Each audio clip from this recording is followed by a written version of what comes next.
Em nome do Pai, e do Filho, e do Espírito Santo. Amém. Espírito Santo, conceda-nos a graça de compreendermos a palavra do Senhor e a docilidade de acolhê-la em nosso coração. Nossa Lex Divina, leitura orante, com o texto de Lucas 9, de 7 a 9.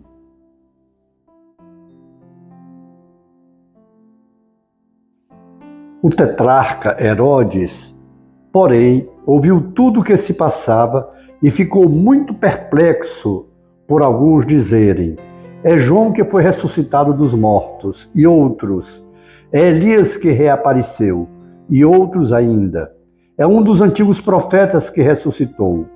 Herodes, porém, disse: a João eu mandei decapitar. Quem é esse, portanto, de quem ouço tais coisas? E queria ver Jesus. Palavra da salvação. Glória a vós, Senhor. O tetrarca Herodes, ou seja, de tetra vem de 4, ele era rei de 4 cidades.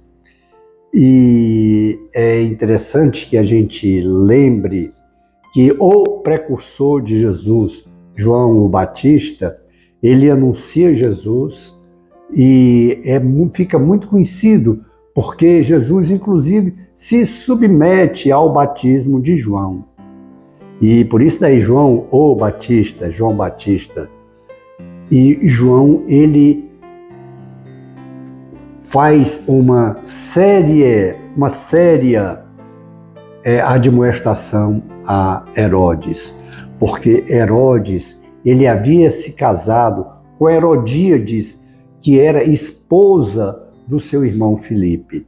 E justamente porque Herodes vivia no adultério, mesmo sendo rei, João, ele, por ser fiel a Deus, ele denuncia Herodes, dizendo que ele vive em pecado, que ele vive no adultério e ele não tem o direito de viver com a esposa do seu irmão.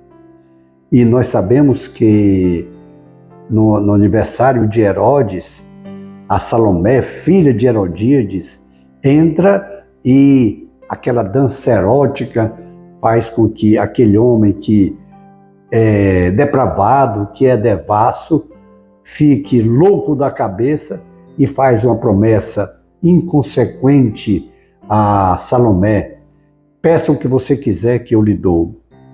E Salomé consulta sua mãe e Herodíades diz que quer a cabeça de João Batista. E Herodes manda decapitar João Batista e dá de presente a Salomé para entregar à sua mãe. E aquilo, a morte, a decapitação de João Batista, aquele homem que já era um homem devasso, que era um homem inconsequente, ele fica preocupadíssimo, porque ele vê, ele escuta, ele sabe da ação de Jesus. O poder de Jesus chega até ele. A ação da palavra, dos milagres poderosos realizados por Jesus, deixa aquele homem inquieto e ele fica imaginando: só pode ser João Batista que ressuscitou, porque ninguém pode ter tanto poder. Ele sabe que Jesus vem operando mais ainda do que João fazia, porque na realidade João, ele anunciava o reino de Deus, ele anunciava o Messias, ele anunciava o Salvador, mas ele não era o Salvador. O próprio João diz: convém que eu diminua e que ele cresça. E João aponta para Jesus dizendo: é ele o Cordeiro de Deus que tira o pecado do mundo. Mas Herodes escuta falar de Jesus e fica com essa inquietação. E é interessante como o evangelista acaba dizendo: e ele queria ver Jesus. Mas esse querer ver Jesus era para constatar se não era a mesma pessoa que João Batista. O fato dele ter mandado matar um justo dele ter mandado matar um profeta, aquilo mexe com aquele homem, aquilo mexe com o rei, mesmo ele sendo inconsequente, sendo devasso. Mas a morte de um justo, o sangue de um justo foi pelas suas mãos. E a inquietação toma conta daquele homem, como toma conta de todo aquele que comete injustiça, de todo aquele que vive no pecado, enlameado pelo pecado. E o fato dele querer ver Jesus não era o fato de querer ter um encontro pessoal com Jesus.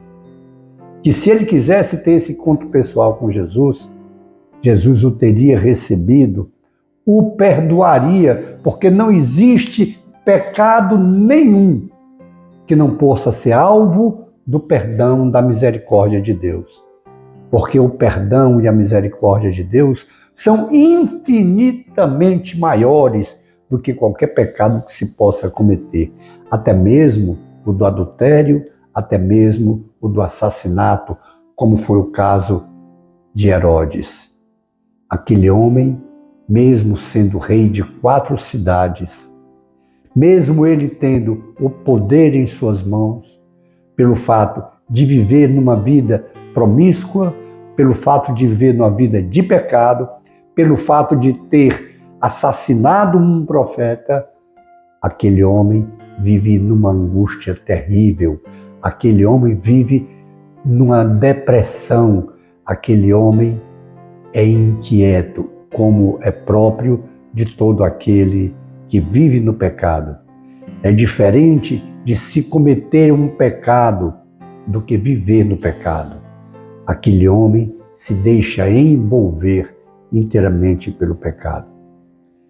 Mas nos chama a atenção para que nós tenhamos cuidado com a nossa vida, porque nós podemos crescer naquilo que nós vivemos.